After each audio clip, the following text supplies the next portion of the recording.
ഒ.ടി.പിയോ ലിങ്കോ പങ്കുവയ്ക്കാതെ തന്നെ പാലക്കാട് തോലന്നൂർ സ്വദേശി വിജയകുമാറിന് സൈബർ തട്ടിപ്പിലൂടെ നഷ്ടമായത് 40,000 രൂപയാണ്. കഴിഞ്ഞ ദിവസം ജോലി കഴിഞ്ഞ് ഫോണിൽ നോക്കിയപ്പോഴാണ് ഈ 40,000 രൂപ നഷ്ടമായ വിവരം ഈ 40,000 രൂപ പോയെന്ന മെസ്സേജ് വിജയകുമാർ കാണുന്നത്.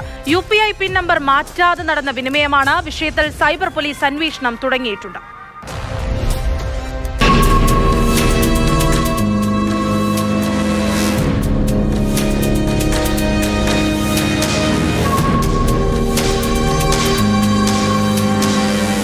മരുന്ന് വിതരണ സ്ഥാപനത്തിലെ ഡ്രൈവറാണ് വിജയകുമാർ.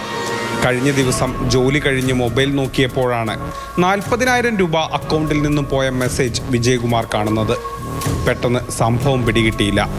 മെസ്സേജ് പരിശോധിച്ചപ്പോൾ 50-ലധികം OTPകൾ ഫോണിൽ വന്നു കിടക്കുന്നു.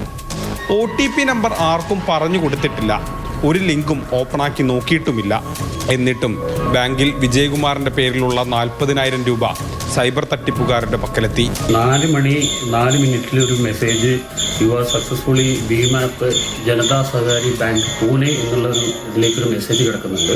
അത് കഴിഞ്ഞൊരു 3 മിനിറ്റ് കഴിഞ്ഞ ഉടനെ 4:07 എൻ്റെ അക്കൗണ്ടിൽ നിന്ന് 40,000 രൂപ ഡെബിറ്റായി പോയിട്ടുണ്ട്. ബാങ്കുമായി ബന്ധപ്പെട്ടപ്പോൾ അവർ പറഞ്ഞത് അവർ ഒരു PTM വഴി അങ്ങനെ എന്തോ പോയിരിക്കണം എന്നുള്ളതാണ് പറഞ്ഞത്.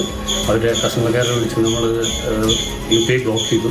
എന്തായാലും എൻ്റെ അക്കൗണ്ടിൽ നിന്ന് വണ്ടിക്ക് അടക്കാൻ വെച്ച പൈസയും കാര്യങ്ങളൊക്കെയാണ് ഇത് പോയിരിക്കുന്നത്. ബാങ്കിൽ നിന്ന് ഒരു 40,000 രൂപ നഷ്ടപ്പെട്ടിട്ടുണ്ട്.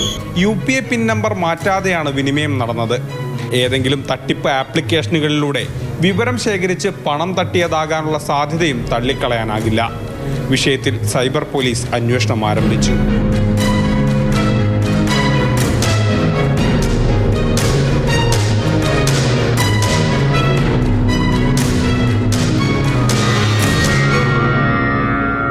മാതൃഭൂമി ന്യൂസ്, പാലക്കാട്.